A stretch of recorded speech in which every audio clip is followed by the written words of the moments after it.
Bonjour et bienvenue au Rendez-vous Biblio. À quand remonte la dernière fois que vous avez lu une bande dessinée? Personnellement, ça devait faire un bout, mais j'ai récemment pris plaisir à lire le premier volume de l'histoire du cinéma en BD, écrite par Philippe Lemieux et illustrée par Martin Gariepi, aussi connu sous le nom de Gary, et je me suis souvenu assez rapidement des raisons pour lesquelles les bandes dessinées sont si populaires. Aujourd'hui, j'ai la chance d'être en leur compagnie pour parler du projet qu'ils ont entrepris ensemble pour raconter l'histoire du cinéma en BD en 10 volumes. Messieurs, bienvenue à l'émission. Bonjour. Bonjour. Avant de parler de la genèse du projet, on voudrait apprendre à vous connaître un petit peu. Donc, Philippe, vous détenez une maîtrise en études cinématographiques de l'Université de Montréal et vous enseignez le cinéma et le journalisme au Cégep de Saint-Jérôme depuis 1997. On peut donc dire sans hésitation que vous avez une passion pour le cinéma. Est-ce que vous vous rappelez du moment où vous avez ressenti la piqûre pour le cinéma pour la première fois? Oh mon Dieu, oui. C'était en 1981. Je reviens de l'école, j'ai 10 ans et mes parents m'annoncent qu'on va au cinéma ce soir-là. J'ai aucune idée du film qu'on s'en va voir. Et le film, c'était Les Aventuriers de l'Arche perdue, ou en anglais Raiders of the Lost Ark, donc le premier film de la série Indiana Jones. Et quand le film commence, il y a des scènes quand même assez intenses ou épeurantes pour un petit garçon de 10 ans et j'aimais pas ça, je voulais quitter la salle. Et là, ma mère m'a dit « Non, mais regarde, on va rester, tu vas voir, ça va se développer. » Et plus le film avançait, plus j'embarquais dans le film et dans l'aventure. Et je me souviens très bien qu'en sortant de la salle de cinéma, en 1981, j'ai annoncé à mes parents que je savais désormais ce que je ferais de ma vie. Ça a été décidé à cette journée-là, à ce moment-là, après le film. Je n'ai jamais dérogé de cette décision-là. Donc, vous vouliez devenir enseignant de cinéma? Oh mon Dieu, non, personne ne veut devenir enseignant. Ah, OK. Non, non, je voulais être réalisateur. Okay. Quand on a 10 ans, c'est ce que je veux faire des films. On ne comprend pas trop un peu comment les films se font, mais on sait qu'on veut faire ça. Fait que là, je me suis mis à lire dans les librairies tout ce que je pouvais trouver sur comment les films sont faits, c'est qui les fait, c'est quoi les postes. Là, j'ai appris qu'il y avait des centaines de personnes qui travaillaient là-dessus, puis que c'était beaucoup plus complexe que je pensais. Et pour cette raison-là, j'ai été étudié à l'université, mais jusqu'à la fin de mes études, mon intention était encore de travailler sur les plateaux de tournage sur les films. Et comment est-ce que vous êtes retrouvé dans un poste d'enseignant? À la maîtrise, souvent, les élèves, on nous demande d'être le correcteur des copies d'examen pour un professeur qui enseigne un cours au bac. Et c'est payé, alors ça m'intéressait, alors je l'ai fait. Et le professeur en question m'a demandé si je serais intéressé à le remplacer, enseigner un cours dans la session à sa place, avec carte blanche sur le sujet du cours. Je peux faire ce que je voulais. Fait que je dis, ouais, OK, je vais l'essayer. Tu sais, c'est quand même intimidant quand tu as 23 ans devant un auditorium de 150 personnes. Je ne l'avais jamais fait auparavant. Et je me souviens d'une nuit blanche, là, puis je l'ai préparé, puis je l'ai révisé. Puis quand je l'ai donné, j'ai vraiment eu la piqûre de l'enseignement. J'ai tripé à faire ça. Et plusieurs élèves dans l'auditorium à la fin sont venus me voir à la fin pour me suggérer peut-être de poursuivre une carrière en enseignement parce qu'ils avaient vraiment beaucoup apprécié le cours. Puis ça m'a comme donné envie de continuer là-dedans. Puis, bon, ben c'est comme ça que je suis devenu professeur, finalement. OK. Et ça fait quand même 2 décennies, donc vous devez aimer ça à quelque part. Ah non, j'adore. J'ai autant de plaisir 25 ans plus tard à rentrer dans ma classe que je ne l'avais la première année. J'ai même un petit peu plus parce qu'il n'y a plus le stress. OK. Tant mieux. Fait que non, j'adore ça. C'est un travail que vraiment, là, c'est fait pour moi. Ah, c'est super. Gary, c'est vous qui avez illustré toutes les belles images qu'on retrouve dans les bandes dessinées. Est-ce que c'est votre premier projet d'illustration? Oui, c'est mon premier. C'est un rêve de jeunesse qui marinait dans ma tête depuis vraiment les tout débuts. Puis j'ai toujours rêvé d'en faire depuis toute ma vie. Même quand j'étais petit, je faisais des petites bandes dessinées. OK. Que je dessinais au crayon à mine, à l'angle, je brochais, puis je lisais ça comme un livre. OK. Est-ce que vous avez reçu une formation professionnelle ou c'est vraiment juste un talent inné que vous avez été capable d'exploiter tout seul? J'ai toujours dessiné par moi-même. OK. Puis, comment est-ce que vous avez été recruté pour participer au projet de Philippe pour écrire l'histoire du cinéma? Bien, quand je faisais mes petites bandes dessinées à l'adolescence, je me suis aperçu qu'au Québec, la bande dessinée, ça ne marchait pas tellement. dans les années 90, c'était plutôt mort. Tout ce qui se passait, c'était plus en Belgique, à Paris, en France. Fait que j'ai comme l'impression que je pourrais pas en faire, justement, à cause de la barrière. C'est ça. Fait que j'ai fini par laisser tomber le projet de faire de la bande dessinée pendant au moins 10 ans. Puis à un moment donné, j'ai écouté une émission dans les années à peu près 2006. C'était une émission au Canal d'Évasion qui s'appelait BD-Cité. C'était animé par Tristan Demers.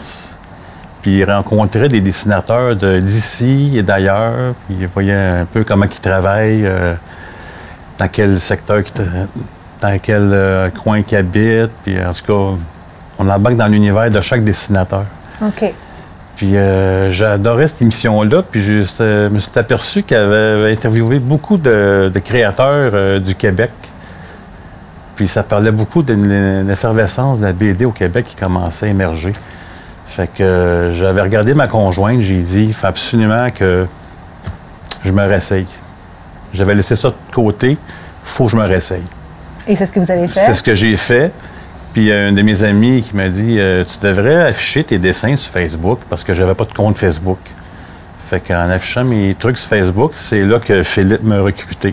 Puis il m'a fait part de son projet que j'ai embarqué.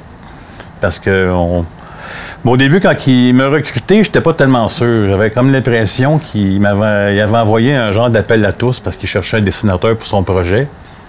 Fait que je me sentais pas trop interpellé. OK. Fait qu'à un moment donné, il me revient avec... puis mon projet, j'ai pas eu de réponse encore. J'ai comme su que, OK, il s'adresse à moi. Fait que j'ai dit, je vais le rencontrer, on va voir ce que ça va donner. Puis j'avais peur au début parce que j'avais peur que ça soit un jeune homme qui cherche à faire un projet, mais qui manquait de sérieux. Parce que quand tu t'embarques dans quelque chose comme ça, moi, je m'investis à fond, puis je veux pas qu'on me laisse tomber au bout d'un temps. Fait que quand j'ai vu que c'était un gars de mon âge, puis qui enseigne le cinéma, je dis OK, c'est pas juste une passion, c'est une vocation. Puis quand je l'ai rencontré, il m'a fait lire son texte, puis ça a cliqué tout de suite. OK. Parce que je lisais le texte, puis les images, ils me venaient tout de suite en tête. C'était justement ça ma prochaine question. Est-ce OK. que vous avez commencé à visualiser les images que vous alliez dessiner dès qu'il vous a partagé? Oui, à la minute que je lisais, les images dessinaient dans ma tête automatiquement. C'est là que j'ai vu qu'il y avait une bonne écriture puis qu'il y avait quelque chose à faire avec ça. OK. Philippe, d'où vous est venue l'idée d'entamer ce projet? Parce qu'on parle d'une série de bande dessinée en 10 volumes. Donc, pourquoi 10 volumes? Pourquoi raconter l'histoire du cinéma? Pourquoi en bande dessinée? OK, c'est beaucoup de questions. Ben moi, tout est lié à ma pratique d'enseignant. Là, comme vous l'avez dit, ça fait un certain nombre d'années que j'enseigne. Alors, j'ai maîtrisé un peu la partie pédagogique, enseignée en classe, et je voulais trouver d'autres moyens d'intéresser les jeunes au sujet du cinéma. J'ai tourné des petits films voyages où j'ai visité des lieux de tournage de films cultes. J'ai été à Martha's Vineyard où Spielberg a tourné Jaws, puis j'ai retrouvé l'épave du bateau qui avait servi au tournage du film. J'ai été campé dans la forêt de Blair Witch Project. J'ai été à la maison de la fille possédée dans L'Exorciste. J'ai repris la course de Rocky à Philadelphie. Et une fois que ce projet-là était épuisé puis que j'avais assez de stock pour présenter aux élèves, j'ai eu l'idée, mais ce serait le fun d'enseigner le cinéma à travers la BD parce qu'ils lisent beaucoup de BD, les jeunes. C'est un média qui les rejoint. Puis je me rendais compte en enseignant dans mes cours, je racontais des histoires qui étaient très imagées puis qui se traduiraient bien dans une bande dessinée. Alors j'ai fait une recherche et à ma surprise, ça n'avait jamais été fait. J'ai trouvé des biographies en bande dessinée de Chaplin, par exemple, et d'autres personnages connus, mais pas vraiment l'histoire de la bande dessinée du début à aujourd'hui. Alors je me suis fait un plan sur une feuille que j'ai encore aujourd'hui de 10 volumes et quel serait le contenu de chacun des volumes. Parce que je me disais, pour présenter la bande dessinée à une maison d'édition, ce serait beaucoup plus intéressant d'avoir en tête une série complète que seulement un volume. Parce que, on le sait, les jeunes sont très fidèles. Une fois qu'ils commencent une série, ils vont continuer, ils vont s'intéresser à la suite. Puis l'histoire du cinéma, c'est vaste. Ça ne peut pas se raconter en simplement un volume. Là, on couvre à peine les premières années dans le volume 1. Alors, donc, trop de contenu pour condenser ça en un seul... Et lui rendre justice quand même, parce qu'il y a des choses à dire importante. Alors, je me suis dit, OK, l'idée est là, elle est originale, personne ne l'a fait. Alors, j'ai écrit le scénario au complet de ce qui serait le premier volume. Et là, je suis parti à la recherche de dessinateurs sur Facebook. Ce que Martin n'a pas dit, c'est que j'ai rencontré un dessinateur avant lui qui avait le défaut que Martin pensait que j'aurais, c'est-à-dire il était plutôt jeune et je sentais pas que il allait toffer la run, qu'il allait peut-être réussir à passer à travers un volume, mais je sentais pas nécessairement qu'il serait fidèle jusqu'au bout. Et je voulais vraiment quelqu'un de solide et avec qui j'avais des atomes crochus. J'ai relancé Martin parce que ses dessins sont extraordinaires, les dessins que j'avais vus sur Facebook. Et on s'est rencontrés, on s'est rendu compte vite fait, comme il l'a dit, qu'on a le même âge, mais aussi les mêmes références cinématographiques.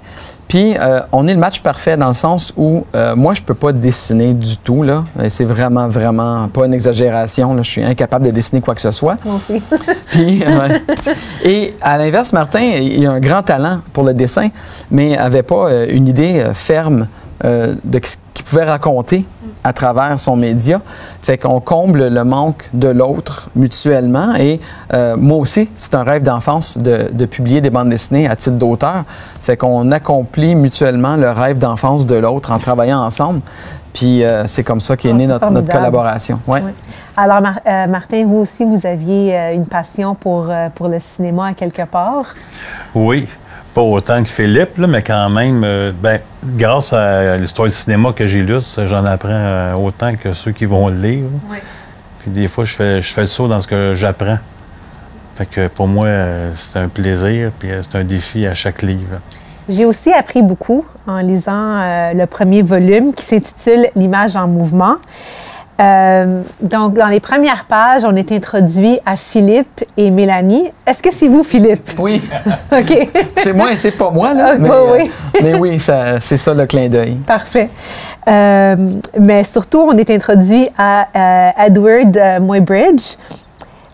Qui est cet homme et quel rôle a-t-il joué dans la création de l'image en mouvement? En fait, Edward Muybridge, c'est un photographe. Qui vivait aux États-Unis et qui était ami avec Leland Stanford, qui était le gouverneur de la Californie à cette époque-là. Et la légende dit que les hommes étaient aux courses de chevaux, qui étaient très populaires à l'époque. Et la question s'est posée, est-ce qu'il y a un moment où, lorsqu'un cheval galope à pleine vitesse, ses 4 sabots ne touchent pas au sol? En d'autres mots, est-ce qu'il y a un moment où le cheval flotte? Ou est-ce qu'il y a toujours au moins un pied fermement ancré au sol? Et on ne pouvait pas répondre à la question à l'époque parce qu'il n'y a pas de télévision, personne n'avait d'iPhone encore, on ne pouvait pas filmer ça. Et Muybridge, comme il est photographe, il s'est dit, bien, il y aurait moyen de répondre à la question. Alors, il a monté une expérience à la ferme de Leland Stanford et ils ont fait galoper un cheval devant une série d'appareils photo qui étaient déclenchés par un mince fil que le cheval coupait au fur et à mesure. Muybridge a développé toutes ces photos-là pour répondre à la question que oui, effectivement, il y a un moment où les 4 pattes des chevaux sont dans les airs. Il y avait un pari là-dessus aussi, oui. C'était pas juste une... Non, ça commence avec un pari, oui. Effectivement. Ce qui est intéressant, c'est que si on regarde les tableaux d'époque, les peintres avaient tendance à mettre les sabots des chevaux vers l'extérieur. Mais en fait, le moment où le cheval flotte, ses jambes sont recroquevillées vers l'intérieur. Et donc, ça a changé la perception que les gens avaient de cet animal-là.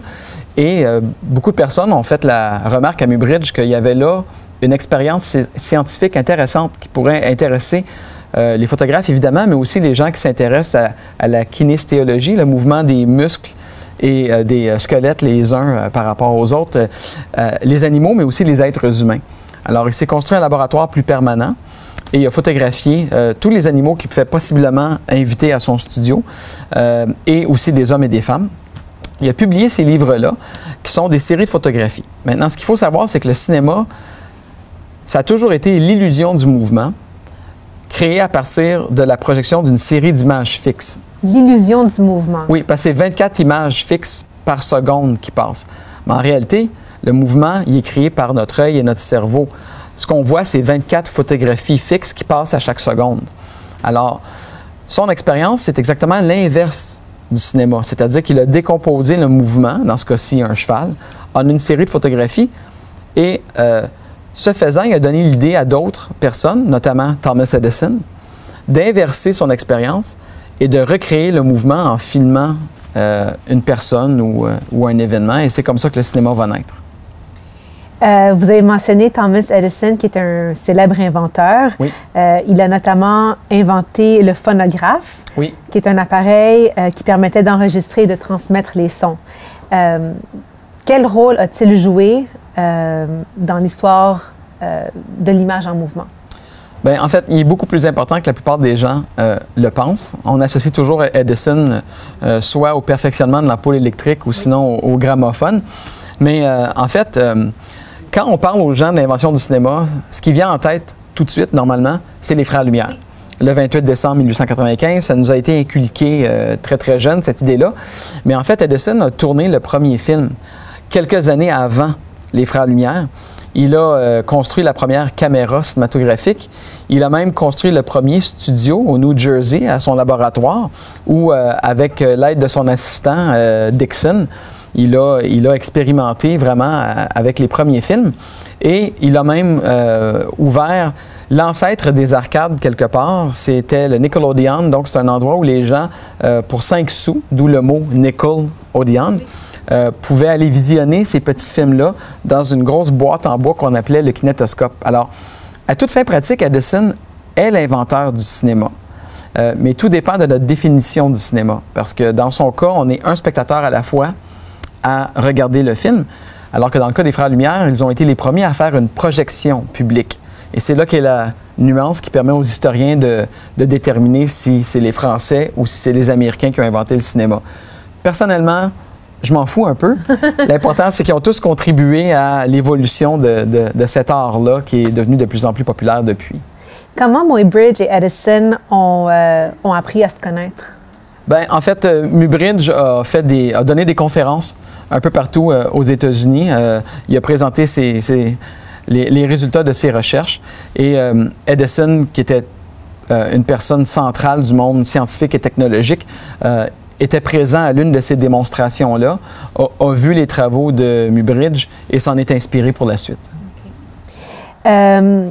Vous avez mentionné les Frères Lumière. Donc, après nous introduire à Muybridge et à Edison, la bande dessinée nous amène en France pour justement nous introduire aux Frères Lumière, Louis et Auguste, qui bâtissent sur ce qui a été accompli par Muybridge et Edison. Parlez-nous de leur contribution et de leur premier film. Oui, ben en fait,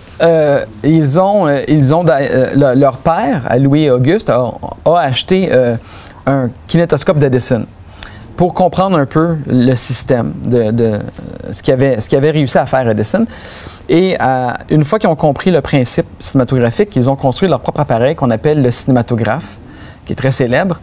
Et ils ont tourné leur premier film qui est en fait les ouvriers de l'usine Lumière qui sortent à la fin d'une journée de travail de l'usine. C'est un film muet, noir et blanc de 40 secondes, là.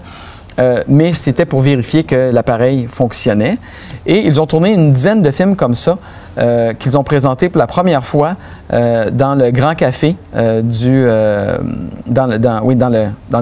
le salon indien du Grand Café qui était sur le boulevard des Capucines à Paris. Et c'est la célèbre soirée du 28 décembre 1895. Et c'est la première projection publique de l'histoire du cinéma.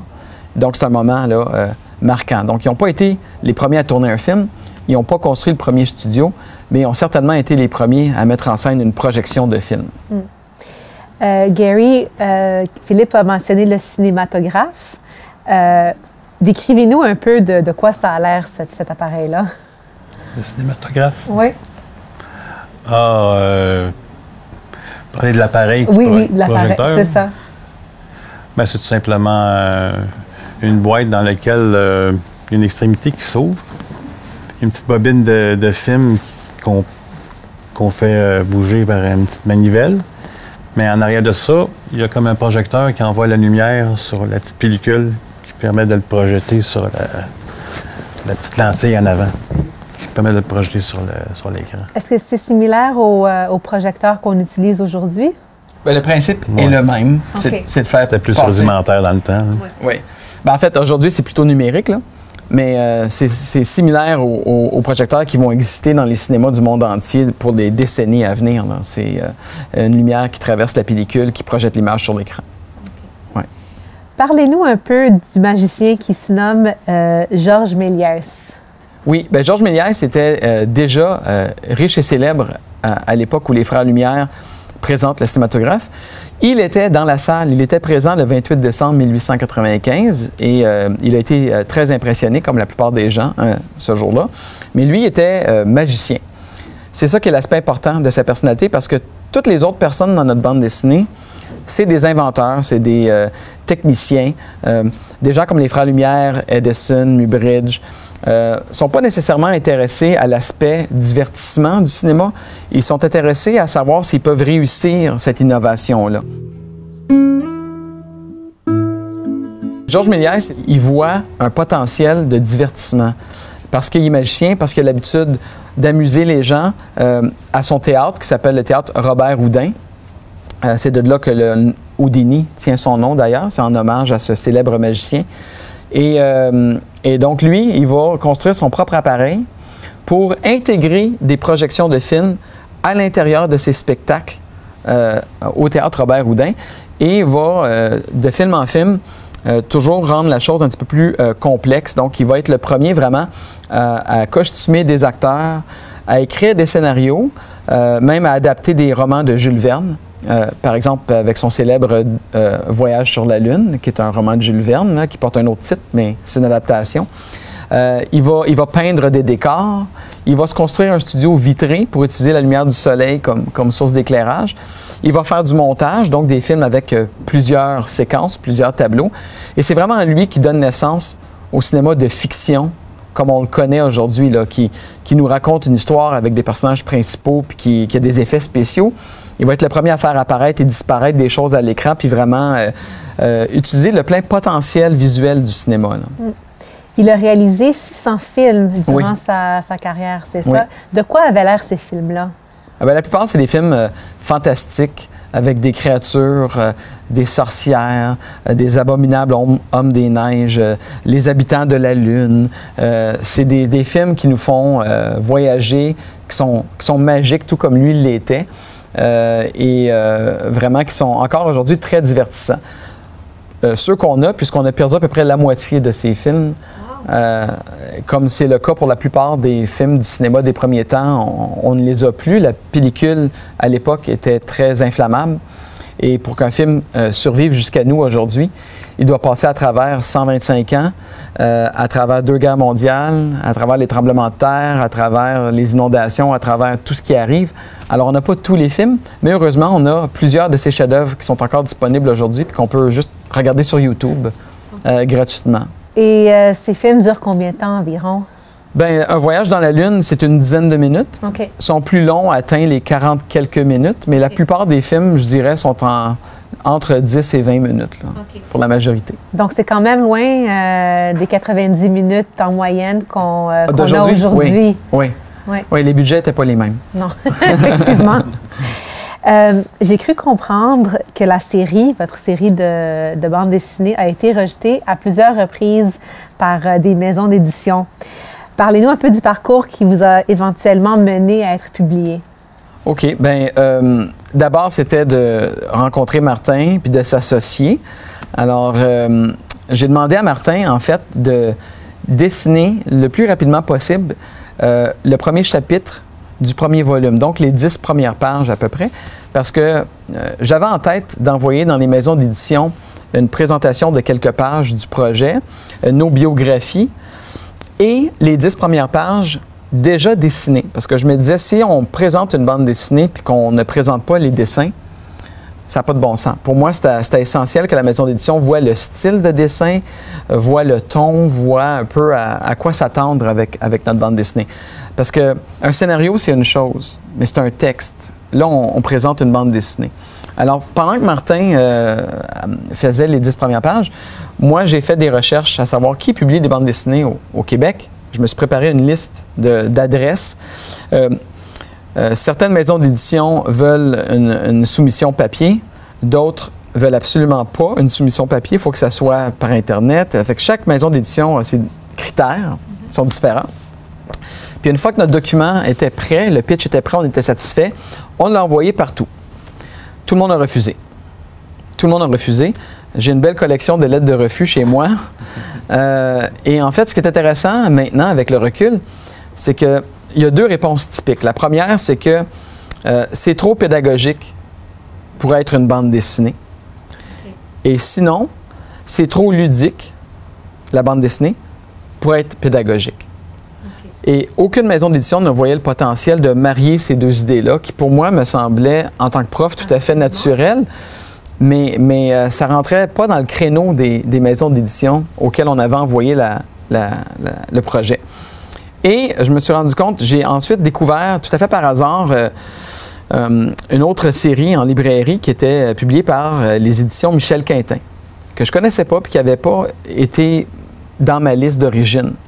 Alors, je leur ai envoyé, puis eux ont immédiatement réagi de façon positive en disant « Ah oui, ça nous intéresse, on aimerait ça vous rencontrer, vous parler. » Et là, on est allé, Martin et moi, on a encore une photo de cette journée-là dans nos archives, aux maisons à Michel Quintin. Tu veux-tu parler un peu de cette rencontre-là qu'on a eue avec eux? Ah ben oui, déjà là, moi j'étais comme sur un petit nuage. Là. Je réalisais pas trop ce qui se passait. On les a rencontrés, puis on a tout de suite senti un climat familial. On sentait pas qu'on faisait partie d'une compagnie, une machine comme une bureaucratie. C'était comme si on était invités comme dans une famille. On a jasé avec eux autres, puis ils nous ont montré leur intérêt, leur vif intérêt, notre projet. On sentait qu'on a trouvé la bonne. Ça valait la peine d'attendre. Ouais. On est sorti de là, moi, je pense que j'étais sur un nuage tout le reste de la journée, puis je pense que Philippe aussi. Là. La journée, le mois. Le mois, et même plus. Ça a vraiment été formidable. Une belle rencontre, puis ils prennent vraiment soin de leur auteur. Franchement, là, oui. Et ils étaient d'accord pour le projet en 10 volumes dès le début? Ah, mais eux préféraient. OK. Eux, le côté série les a séduits beaucoup, beaucoup plus qu'un seul volume. Mais en fait, si on m'avait demandé qu'est-ce que je veux entendre de leur part avant la réunion, là, je vous aurais listé peut-être 10 choses. Tout a été dit. Ils ont exactement la même vision que moi, que nous, en fait. Puis même dans les détails, moi, je voulais que le format du volume soit un peu comme un Tintin, qui a une couverture rigide, qui soit de la grosseur qui se glisse dans un sac à dos d'élèves facilement. Tu sais, c'est tout réfléchi. Et chez Michel Quintin, on a vu dans leur bibliothèque, tu sais, que leurs bandes dessinées ont toutes sortes de formats et toutes sortes de grandeurs, de grosseurs et tout ça. Mais ils voyaient la chose exactement comme on le voyait. Et on a senti dès le début une bonne écoute et une bonne communication. Et on n'a jamais regretté d'être avec eux depuis. Là. Ils croyaient vraiment à notre projet. On sentait qu'ils voyaient beaucoup le potentiel de ce projet-là. Et c'est une bonne chose qu'ils ont cru en votre projet parce que aujourd'hui, vous récoltez les fruits de votre persévérance. Le volume numéro 1 s'est mérité plusieurs honneurs prestigieux, dont le prix Hubert Reeves et le prix Robert Val. Comment avez-vous réagi lorsque vous avez appris les nouvelles? Oh mon Dieu! Déjà, de pouvoir être publié, c'est déjà énorme. Puis on a eu beaucoup de... Philippe a fait beaucoup d'entrevues à la radio pour parler de notre livre. On a eu beaucoup de visibilité. Il y a une émission de télé pour jeunes qui ont parlé de notre livre dans le cahier Week-end. Alors, on était déjà sur un petit nuage encore pour toute cette attention-là. Fait que le prix Hubert, c'est comme l'apothéose. C'est comme wow! Ouais. C'est un grand prix. Fait que ça a été une belle fleur pour nous autres.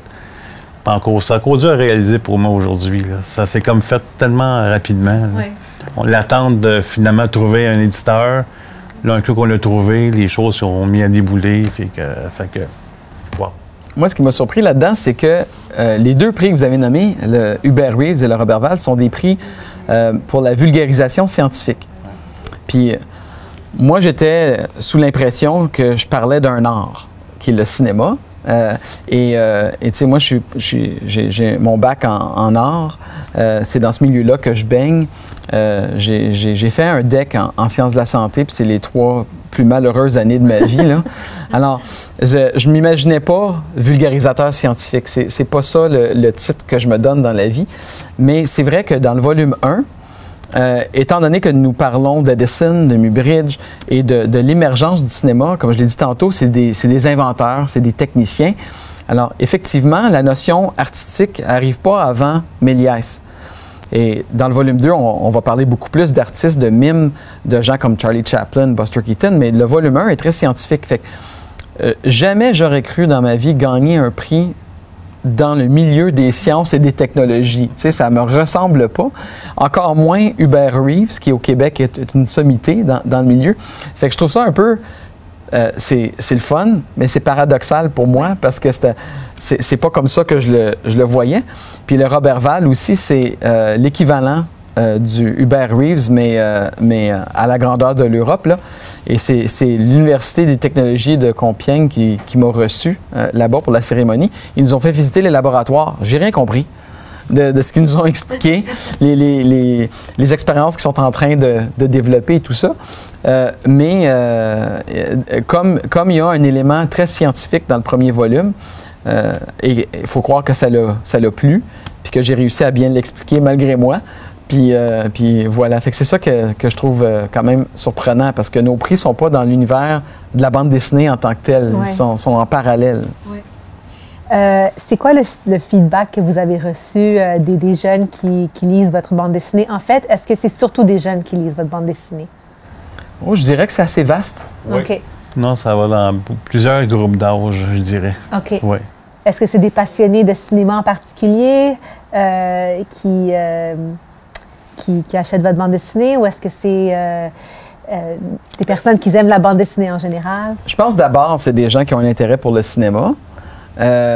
Mais ce que j'aime, c'est que des fois, c'est par exemple les parents qui apprécient le cinéma, qui veulent trouver un moyen de le présenter à leurs jeunes et qui vont l'acheter. Puis moi, le plus gros compliment que je reçois, c'est lorsque on me dit, après qu'on a lu ta bande dessinée, mon enfant m'a demandé de voir le film. Par exemple, d'aller sur YouTube et de voir le fameux film des Frères Lumière ou de voir le film de Méliès. Tu sais, ça prend quelques minutes à regarder, mais c'est pas tous les jours qu'un enfant de 8, 9 ans, 10 ans, 12 ans va demander à regarder un film muet en noir et blanc. Tu sais, c'est ça l'exploit, je trouve, si le parent réussit à éveiller à travers notre bande dessinée cette curiosité-là, puis dire « Ah ouais, le cinéma, ça n'a pas commencé avec les Mignons, là, ou tu sais, avec le Seigneur des Anneaux. Ouais. Là, ça date de loin. À ce moment-là, j'estime qu'on a accompli notre mission, tu sais, puis que ça a bien été. Puis l'autre groupe qu'il faut que je mentionne, qui lisent la bande dessinée, ce sont mes élèves, parce que j'oblige l'achat et la lecture de la BD. Alors, j'ai une base là, inépuisable de lecteurs. Donc, présentement, vous avez publié 2 volumes. Le deuxième volume, L'apogée du mime. Qui sont les personnages principaux de cette époque-là? Bien, l'apogée du mime, c'est le burlesque des années 20 et 30 aux États-Unis. Donc, on parle de Charlie Chaplin, Buster Keaton, Harold Lloyd, qui sont les 3 acteurs les plus populaires, les plus célèbres. Et on présente aussi un homme qui est québécois d'origine, qui s'appelle Mack Sennett, puis dont on ne parle pas assez, mais qui est très important. D'abord, il a fondé un grand studio à Hollywood. C'est lui qui a inventé les films de ce qu'on appelle les Keystone Cops. Donc, c'est les policiers stupides et malhabiles avec le chapeau melon puis les pieds comme ça, puis qui courent après les bandits habillés avec un habit noir et blanc, là, puis le sac avec le signe de $. Dessus. Bon, ce cliché-là, c'est lui qui l'a inventé. Oui, c'est un Québécois d'origine. C'est lui qui a tout enseigné à Charlie Chaplin. Le premier film que Chaplin a tourné, c'est pour Mack Sennett. Et il a travaillé au studio de Mack Sennett ses premières années, puis c'est là qu'il a appris à faire du cinéma. Et Mack Sennett est l'un des investisseurs qui a accroché la pancarte Hollywoodland sur les collines à Hollywood. Okay. Et tout ça vient du même personnage, québécois d'origine, dont personne ne se souvient. Alors, je trouvais que c'était important de lui donner sa juste place dans l'histoire du cinéma, à côté des Chaplin, Buster Keaton et Harold Lloyd de ce monde que tout le monde connaît. OK. Et comment s'est-il retrouvé à Hollywood? Ben, en fait, il était acteur au théâtre à New York. OK. Et ce sont ses amis qui s'installaient au sud qui l'ont invité à venir se joindre à eux. Et c'est comme ça qu'il s'est mis à faire du cinéma. Puis il est devenu très, très riche et très célèbre et très populaire. OK. Parlez-nous un peu de Charlie Chaplin. Je pense que tout le monde connaît cet acteur-là. Oui. Donc, parlez-nous un peu de ses débuts, de ce qu'il a accompli en tant qu'acteur. Bien, vraiment, Chaplin, c'est un cas particulier. On sait que c'est un Britannique qui vient du milieu du vaudeville. Sa mère était au vaudeville. Il a été pratiquement élevé sur scène. Et c'est en faisant un spectacle d'hommes sous. Le spectacle en question, en fait, il jouait un client dans la salle qui vient déranger le spectacle qui est sur scène. Et c'est un coup monté. Et ça avait un effet quand même assez saisissant pour les gens dans la salle. Et en voyant ça, Mack Sennett va l'inviter à venir au studio. Et c'est chez Mack Sennett que Chaplin va créer son personnage de Charlot. OK? Donc, le premier film, en fait, qui va tourner chez Sennett, c'est même pas dans la peau de Charlot. C'est un autre personnage qui fonctionnait plus ou moins bien. Et là, on lui a dit, bon, il faudrait trouver un personnage plus intéressant. Alors, l'idée du contraste, c'est-à-dire des souliers beaucoup trop gros, le pantalon trop serré, le veston trop serré, mais le chapeau et tout ça, il l'a créé chez Mack Sennett. Et ce personnage-là du sympathique vagabond est devenu rapidement populaire. Très rapidement populaire. C'est l'un des premiers cas dans l'histoire du cinéma, en fait, où on va vendre des produits dérivés. Par exemple, des poupées de Charlie Chaplin ou des photos de Charlie Chaplin. Il y aura même des concours d'imitateurs de Charlie Chaplin qui seront mis en scène dans des cinémas. Et dans son autobiographie, Chaplin explique qu'il s'est rendu à un de ces concours-là, habillé dans son costume de Charlot, et ne s'est même pas retrouvé parmi les 3 finalistes du concours. Oh! Wow! Ouais. C'est tellement ironique. Oui, tout à fait. Et on raconte cette histoire-là dans la bande dessinée. Et donc, non seulement est-ce qu'il va apprendre à jouer, mais Sennett va lui montrer aussi comment tout le cinéma fonctionne, la caméra, le montage, la mise en scène. Et rapidement, il va prendre goût à la réalisation. Chaplin va donc quitter Mack Sennett, travailler pour plusieurs autres studios et éventuellement être l'un des 4 fondateurs du studio United Artists. Et là, il va avoir la liberté totale de faire ce qu'il veut. Et c'est à cette époque-là qu'il va réaliser ses plus grands chefs-d'œuvre comme La ruée vers l'or, The Kid, Les temps modernes et Le dictateur. Et ça, encore aujourd'hui, c'est des films indémodables là, que tout le monde se doit de voir au moins une fois dans leur vie. Là. OK. Gary, vous allez représenter la série en France pour le Festival international de la bande dessinée d'Angoulême, qui est le principal festival de bande dessinée francophone et le deuxième le plus important en Europe. Avez-vous hâte d'y aller et à quoi est-ce que vous attendez? Oui, j'ai très hâte d'y aller, mais je sais vraiment pas quoi m'attendre parce que c'est quand même nouveau. C'est quand même une consécration parce que aller à Angoulême, c'est à peu près l'équivalent qu'un cinéaste va aller à Cannes. C'est comme ça que je vois ça. Fait que j'ai beaucoup hâte d'y aller. Je pense que là-bas, il va y avoir des réunions, des visites d'exposition, des séances de dédicaces. Pour le reste, je pense que je vais pouvoir me promener et aller voir les kiosques à travers la ville parce que c'est grandiose, le Festival d'Angoulême. Il y a des kiosques un petit peu partout dans la ville. Fait que je m'ennuierai pas. Philippe, vous n'y allez pas? Non, j'y vais pas. Moi, je suis allé en France pour le Roberval. Martin n'était pas avec moi. Alors, on se divise les bénéfices. Oui. comme avec les salons du livre puis les présentations et tout ça. Mais Nadine, comptez-vous chanceuse qu'on est les deux là en même temps aujourd'hui? Oh. Oui, ah, ben je me compte chanceuse, oui, en effet. Fait que je vais me sacrifier pour Angoulême, en tout cas. Oui. Justement, parlons du Salon du livre de Montréal. Vous êtes allé représenter la bande dessinée là-bas aussi en novembre dernier. Parlez-nous de cette expérience. Comment ça s'est passé? Ah, ben c'était mon tout premier salon parce que quand notre premier livre est sorti, c'était le début de la deuxième vague. Alors, on n'a pas eu de lancement, pas eu de salon, il n'y a pas eu de rien. salon. Il n'y a pas eu de salon non plus. Là. Il y a eu un petit tournage, mais en tout cas. Mais ça a été... de me retrouver sur une petite table à signer des livres, c'était quelque chose. Je l'ai imaginé tellement longtemps. Là.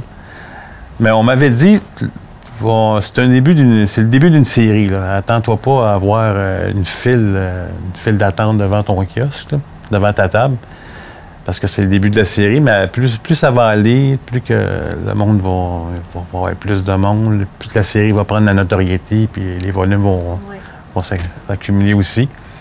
Mais j'ai eu des beaux commentaires du monde qui sont venus me voir. J'ai même eu un homme qui travaille dans le cinéma, il fait de la figuration. Un professionnel, un passionné de cinéma qui est venu à mon kiosque, puis il m'a fait signer mon livre, j'ai parlé avec. Puis même des jeunes sont venus me voir, puis ils m'ont dit « Ah, vous faites une super équipe, toi puis Philippe. » Ça faisait chaud au cœur.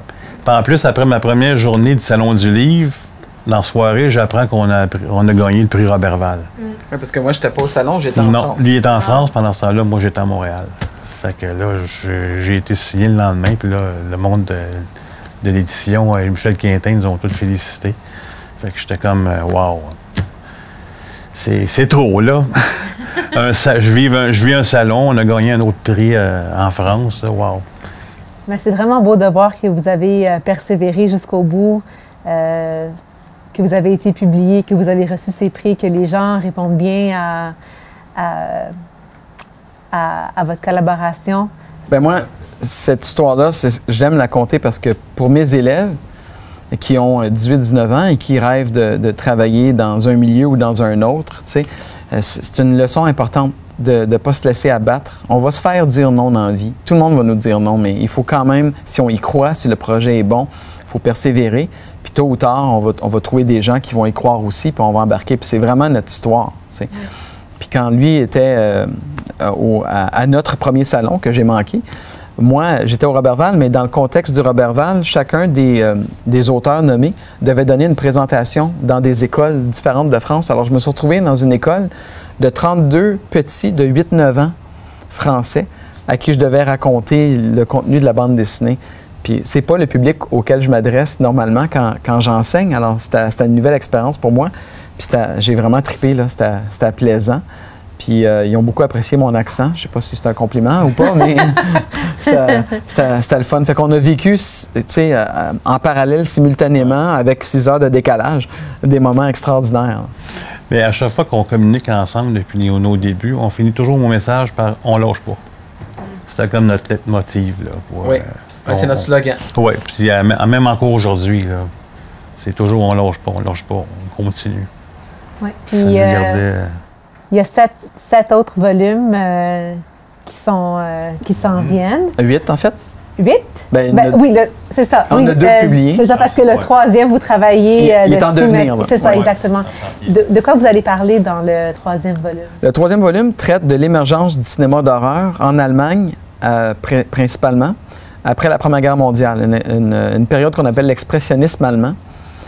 Donc, la plupart des gens connaissent peut-être Nosferatu, qui est l'un des premiers films à traiter de Dracula au cinéma, une adaptation illégale du roman de Bram Stoker, mais quand même.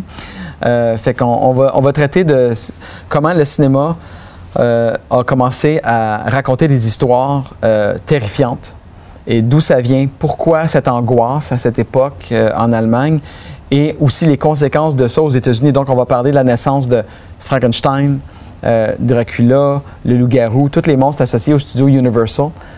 C'est le volume 3, qui fait vraiment un bon contrepoint avec le volume 2, puisque là, on était dans la comédie. On essaie d'un volume à l'autre de vraiment changer de genre et de style. Fait que à l'avenir, on va parler aussi du western, de la comédie musicale. Il y aura une grande variété de volume en volume. Sans trop en dire, qu'est-ce que vous pouvez nous dire sur cette période où les histoires d'horreur étaient... où il y avait un accent sur les histoires d'horreur? Ce qu'on apprend avec cette période-là, c'est que le cinéma est un art. Et comme c'est un art, souvent, il va être le reflet de ce que la société pense et ressent à cette époque-là. Et l'Allemagne, on ne va pas se le cacher, après la Première Guerre mondiale, ça n'allait pas super bien. Donc, l'art qui va en ressortir va être le reflet de ces angoisses-là et de ces problèmes sociaux-là.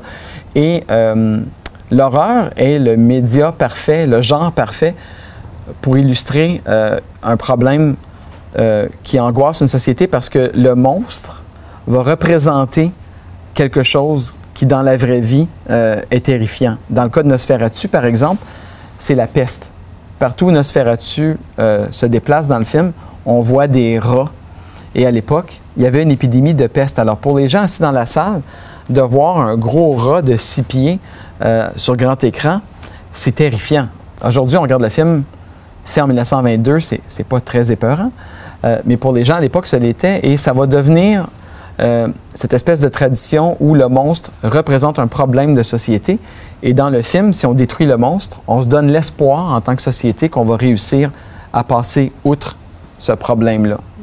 Peut-être que dans quelques années, on aura droit à un film où le monstre représente la COVID-19. Ah. Puis on va pouvoir le vaincre avec le 5e rappel. On ne sait pas. On verra. Et qui étaient les personnages principaux de cette période-là? C'est des réalisateurs allemands, principalement. Par exemple, Murnau, qui a fait Nosferatu. Le plus célèbre réalisateur de l'Allemagne de cette époque-là, puis même encore aujourd'hui, c'est Fritz Lang, qui a fait Metropolis, qui est une œuvre de science-fiction indémodable qui a influencé Star Wars et La Matrice et les temps modernes et Frankenstein et toute une série de films. Alors, ce sont surtout les réalisateurs de cette période-là dont on va parler. OK. Et est-ce qu'il y avait des réalisateurs, parce qu'on a beaucoup parlé des États-Unis, de la France, est-ce que ces pays-là continuent à pourvoir des films durant cette période? Oui. Oui, même dans les périodes les plus dures, on remarque que les différents pays continuent toujours de faire du cinéma parce que c'est comme peindre ou écrire des chansons. C'est une façon d'évacuer les émotions. Mm-hmm. Alors, le cinéma ne cesse jamais de se faire. La façon dont il est fait va changer. Les moyens à notre disposition vont changer. Mais on fait toujours du cinéma et même des fois du meilleur cinéma quand les choses vont pas si bien. Mm-hmm. Parce qu'on a quelque chose à dire. Alors, tout à fait, oui. Puis on va d'ici la fin de la série, on va avoir fait le tour de la planète Terre. Okay. On va aller dans tous les pays. Ah, c'est super. Oui. Et est-ce que les films qui ont été produits durant cette période dans des pays autres que l'Allemagne étaient aussi influencés par les enjeux sociopolitiques de l'époque? Pas nécessairement. En fait, ils le sont un peu toujours, mais ce qui est intéressant dans l'histoire du cinéma, quand on l'étudie, c'est qu'on dirait que chaque pays a un moment clé de l'évolution de leur cinéma, une décennie où vraiment ça l'a cliqué. Là. Dans le cas de l'Allemagne, c'est vraiment les années 20. Mais dans le cas de la France, par exemple, la nouvelle vague française, ça va être la fin des années 50, début des années 60. Dans le cas, par exemple, du cinéma de Kung Fu, on va parler des années 70, là où Bruce Lee va émerger puis que tout le monde va découvrir ce cinéma-là. Alors, d'un pays à l'autre, il y a une époque clé et c'est de celle-là qu'on va parler dans la bande dessinée, celle qui a eu la plus grosse influence sur le monde. OK. Ça vous prend environ combien de temps en moyenne de produire une bande dessinée? Bien, moi, je dirais à peu près un an et demi. 1 an et demi. C'est sûr, j'ai déjà un autre travail, fait que faut que je combine un peu les deux. Mais je travaille le soir, fait que moi, le matin, c'est ça que je fais. Okay. Je me lève et je fais la bande dessinée. Okay. Oui, je dirais en tout et partout peut-être 2 ans, parce que si on prend l'écriture du scénario, là, on parle d'un 6 à 8 mois. Puis quand j'ai terminé le scénario et que la maison d'édition l'a approuvé, ça va à Martin. Puis là, on a 1 an et demi de travail devant nous. Puis ensuite, il y a toute la mise en volume, la mise en marché. Les corrections. Fait que c'est au-delà de 2 ans pour chaque volume de A à Z. Là. Et quand est-ce que le volume numéro 3 va être... Automne 2023. Exactement. Automne 2023. OK, il faut quand même attendre 1 an et demi. Ouais, maintenant, presque, 1 an, disons. OK. Ouais. Bien, au moins, on a les 2 premiers volumes pour se divertir. Oui, exactement. Avant de vous laisser partir, j'ai quelques questions pour vous, vu qu'on parle de cinéma. Votre film préféré? Chacun. OK. Ben, moi, j'aime beaucoup Cyrano de Bergerac. OK. Avec Gérard Depardieu. OK. Je l'aurais jamais deviné. Ben moi, si vous le demandez aux petits garçons que je suis, là, ça serait Raiders of the Lost Ark, Les Aventuriers de l'Arche perdue, le premier Indiana Jones. Okay. Parce que sans ce film-là, je serais pas là aujourd'hui. Okay. Ouais. Et à l'homme adulte? Metropolis. OK. parce que c'est vraiment un film remarquable qui a une influence vaste sur le cinéma de science-fiction, puis je me tanne pas de le regarder. Votre acteur préféré? Moi, j'aime beaucoup Hugh Jackman. OK. Hugh Jackman. Philippe? C'est intéressant. Moi, je ne m'attache pas aux acteurs. Je vais plutôt répondre à la question avec mon réalisateur préféré. OK. Parce que j'ai plus de respect pour ceux qui font le film que ceux qui sont devant la caméra. Pas que j'aime pas les acteurs, mais c'est des personnages. Les êtres humains qui sont m'intéressent pas du tout. Mais Steven Spielberg, parce que il y a beaucoup de grands réalisateurs dans l'histoire du cinéma, mais quand on dit que le même homme a fait Jaws, E.T., Rencontre du troisième type, Schindler's List, Saving Private Ryan, Lincoln, Jurassic Park, Indiana Jones, rares sont les réalisateurs qui peuvent aller dans toutes les sphères. C'est-à-dire, en 1993, la même année, il a fait le plus grand succès de l'histoire du cinéma box-office, qui était Jurassic Park. Et la même année, il fait Schindler's List, qui a remporté tous les prix aux Oscars. Il n'y a pas deux films plus différents dans l'histoire du cinéma que Jurassic Park et Schindler's List, mais c'est la même personne qui les a réalisés et qui les a bien réalisés. Alors ça, pour moi, je trouve que c'est absolument épatant. Vous avez des pages sur les réseaux sociaux que les gens à la maison peuvent s'abonner pour suivre votre parcours, dans le fond. Oui. Votre page Instagram, votre page Facebook, comment on peut vous suivre? Il suffit de taper « Histoire du cinéma en BD » dans recherche Facebook ou recherche Instagram. Histoire du cinéma BD. Oui, Histoire du cinéma en BD. Les lettres pardon. BD, sans espace, puis on va tomber sur notre page. OK. Ouais. Super. Merci d'avoir été avec nous. C'est un plaisir. Et on a hâte de voir le volume numéro 3 oui, nous et aussi. d'en apprendre plus. Merci beaucoup. Merci d'avoir été avec nous à la maison. On se retrouve bientôt.